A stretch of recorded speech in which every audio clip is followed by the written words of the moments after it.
की सामाजिक व्यवस्था, सांस्कृतिक व्यवस्था, शैक्षणिक व्यवस्था और पारिवारिक व्यवस्था को खत्म कर दो, वो देश अपने आप खत्म हो जाएगा। अब यही षड्यंत्र चल रहा है। कैसे चल रहा है? 3 स्टेज पे काम होता है। 25 वर्ष तक की बच्चियों को बिगाड़ने का काम बॉलीवुड अपने टीवी सीरियल के माध्यम से करता है। 25 से 35 वर्ष की शादीशुदा महिलाओं का जीवन और उनके परिवार को बर्बाद करने का काम एकता कपूर जैसी महिलाएं अपने टीवी सीरियल के माध्यम से करती है। और जो नौकरी करती हुई बहन बेटियां महिलाएं हैं, जो कि वर्किंग विमेन हैं, उनका दिमाग खराब करने का काम ये ओटीटी प्लेटफॉर्म्स अपने वेब सीरीज के माध्यम से करता है। कैसे करता है, मैं संक्षिप्त में एक एक उदाहरण देकर आपके समक्ष रखूंगी। और बहुत जरूरी है कि जब हम तो एक साधारण व्यक्ति है, हम संसारिक जीवन में रहते हैं, लेकिन यहां पर जो उपस्थित हमारे संतगण है, महंतगण है, इनके बहुत बड़ा फॉलोअर्स ग्रुप रहता है, बहुत से लोग आते हैं, बहुत सी महिलाएं आती है। ये बात वहां तक पहुंचे क्योंकि वो यहां पर उपस्थित नहीं है, पर हमें पता है कि वीडियो के माध्यम से हमारे संत श्री, हमारे महंत श्री हमारी ये वाणी जो है उन तक पहुंचाएंगे कि कैसे करते हैं। ये एक फिल्म बनाते हैं, 25 वर्ष तक की बच्चियों को कैसे बिगाड़ना है। हिंदुओं के परिवारों को बिगाड़ने के, तोड़ने के षड्यंत्र चल रहे हैं। और सिर्फ एक हिंदू को नहीं खराब करना है, उसके पूरे के पूरे कुटुंब को बर्बाद कर देना है। तो एक भारत की महिला 2 परिवार को जोड़ती है, मायका पक्ष और ससुराल पक्ष। और हम कहते हैं कि भारत की परिवार व्यवस्था जो है वो मानवता की सबसे बड़ी देन है। तो इसी व्यवस्था को खत्म कर दो। कैसे कर दो? तो ये एक फिल्म बनाते हैं अतरंगी रे। हमारी क्योंकि दीदी भी यहां उपस्थित है जो कि सेंसर बोर्ड में सदस्य है, तो हम इतना उनसे विनती करेंगे कि हमारी ये बात भी उन तक पहुंचाए। सिस्टमैटिकली ये फिल्मों में लड़की दिखाएंगे हिंदू की, लड़का दिखाएंगे मियां भाई का, और उसमें भी दिखाएंगे कि वो लड़का चाहे अनपढ़ हो, चाहे गवार हो, चाहे आतंकवादी हो, चाहे पंचर छाप हो, और वो हिंदू की लड़की चाहे कितनी पढ़ी लिखी हो, लेकिन उसका परिवार जो है वो रूढ़िवादी है, वो रिग्रेसिव है, और उसके सामने यदि वो घोड़ा भी चला रहा है, खच्चर टट्टू भी चला रहा है, तो वो बड़ा प्रोग्रेसिव है, वो बड़ा संस्कारी है। कैसे करते हैं? ये एक फिल्म बनाते हैं अतरंगी रे। अतरंगी रे फिल्म में, जो कि आज की युवा बच्चियों का लेटेस्ट क्रश है, सारा अली खान हीरोइन लेते हैं। हमारी युवा बच्ची इसको फॉलो करती है। उसमें यह दिखाते हैं कि सारा अली खान जो एक मुस्लिम लड़के के प्यार में पड़ जाती है और अपने परिवार से विरोध कर कर, उनसे लड़ झगड़ कर ट्रेन में बैठकर वो भाग जाती है। उसी ट्रेन में एक संवाद होता है उस पिक्चर के हीरो का और उसी हीरोइन का। दोनों अपनी अपनी लव स्टोरी शेयर करते हैं। तो हीरोइन पूछती है हीरो को कि तुम्हारी लव स्टोरी बताओ। तो वो कहता है कि कल मेरी शादी होने वाली, और लव स्टोरी तो मेरी लव स्टोरी है कि मैंने बचपन से जिस लड़की से प्यार किया, जिसके साथ पढ़ाई की, जिसके साथ मैं बढ़ा हुआ, उसी लड़की से, मेरी बचपन की मित्र जो मेरे समाज की है, जो मेरे गांव की है, उसके साथ ही मेरी शादी होने वाली है। तो वो हीरोइन कहती है अरे ये और कोई लव स्टोरी है, ये लव स्टोरी नहीं हो सकती। तो हीरो पूछता है तो फिर क्या हो सकती है लव स्टोरी? तो वो कहती है कि मैंने एक मुस्लिम लड़के से प्यार किया है, मैं ठाकुरों की लड़की हूं, पूरा समाज, पूरा घर, पूरा परिवार मेरे खिलाफ है, और मैं उन सबको ठोकर मारकर, उनकी भावनाओं को ठोकर मारकर अभी ट्रेन में बैठकर भाग रही हूं उस लड़के से शादी करने के लिए। और वो हीरोइन वहां पे डायलॉग देती है कि लव स्टोरी तो मेरी लव स्टोरी है कि मैं ठाकुर की लड़की और वो कतई मियां भाई, और ये है असली लव स्टोरी। तब हमारी 13, 14, 15 साल की युवा बच्ची, जिसके शरीर में हार्मोन्स चेंज होते हैं, आकर्षण होता है विपरीत व्यक्ति के लिए, तब वो आकर्षण में ये सोचती है कि हिंदुओं के हिंदू बॉयफ्रेंड नहीं रखना, हिंदू हो के हिंदू से प्यार नहीं करना। आप इतिहास में छपेगी, आपकी लव स्टोरी तभी बनेगी जब आप किसी मियां भाई से प्यार करेगी और उससे शादी करेगी। तो कैसे सिस्टमैटिकली ये स्लो पॉइजन बॉलीवुड की फिल्मों के माध्यम से फ्रेजाइल माइंड में डाला जा रहा है। और आज देखो कि क्यों समाज में लव जिहाद के इतने केस बन रहे हैं, और उसका सबसे बड़ा और मुख्य कारण बॉलीवुड है, क्योंकि इन बॉलीवुड वालों ने हमारी बेटियों को हादी रानी और रानी चिन्नमा रानी अब्बा का नहीं दिखाया। इन बॉलीवुड वालों ने हमारी बेटियों को करीना खान दिखाया है ताकि वो अपनी कोख से तैमूर और जहांगीर पैदा करे। ये बॉलीवुड वाले लव स्टोरी पर फिल्म बनानी है तो ये हादी रानी और राजा रावत सिंह चुड़ावत पर क्यों नहीं बनाते?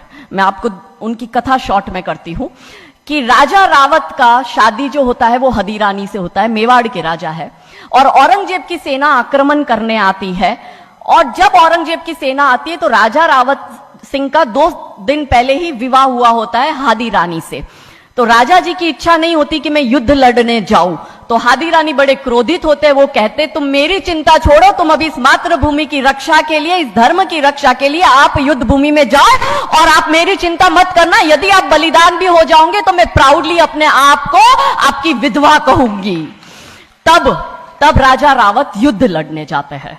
युद्ध भूमि में राजा रावत जी को हादी रानी की बहुत याद आती है, क्योंकि नई नई शादी हुई होती है, तो नई बियाई दुल्हन को छोड़ के आए होते हैं, तो बहुत याद करते हैं। तो वो अपने दूत को कहते हैं अभी सेना आने में समय होता है और युद्ध में भी समय होता है, तो वो कहते हैं अपने दूत को कि जा तू रानी सा के पास जा महल में और उनसे कहे कि राजा जी को आपकी बहुत याद आ रही है, आप अपनी कोई एक निशानी उनके लिए भेजो।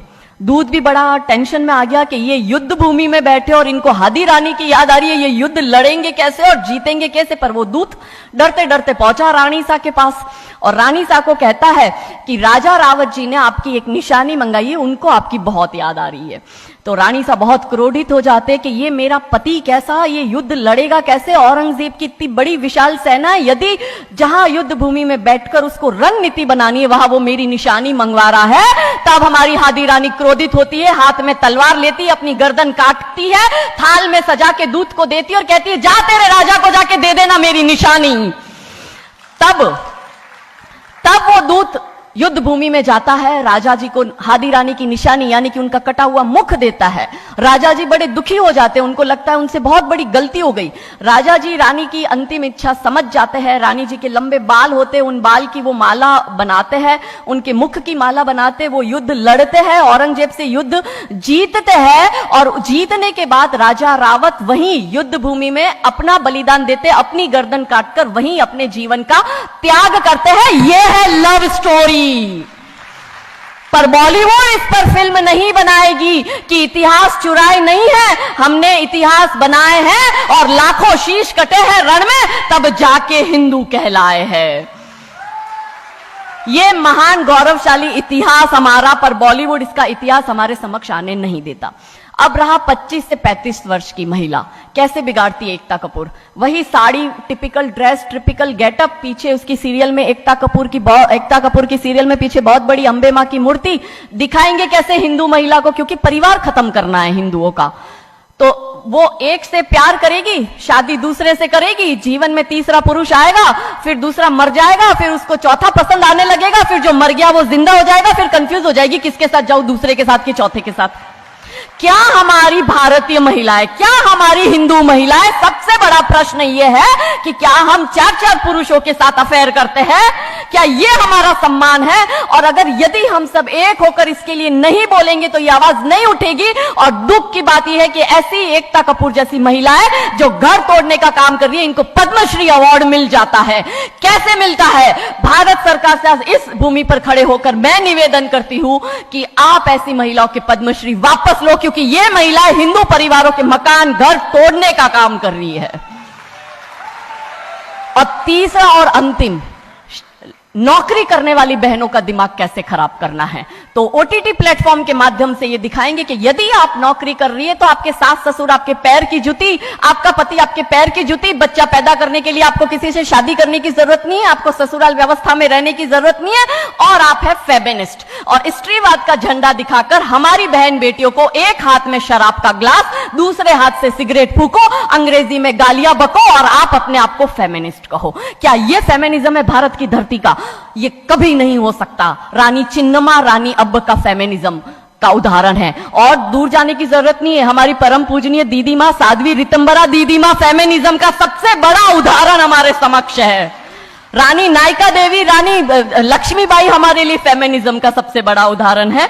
तो यहां उपस्थित सभी महानुभावों से हम यही विनती करते हैं कि फिल्म के माध्यम से ड्रग्स, अश्लीलता और गाली गलौच ये दिखाने के सिवाय कुछ नहीं होता।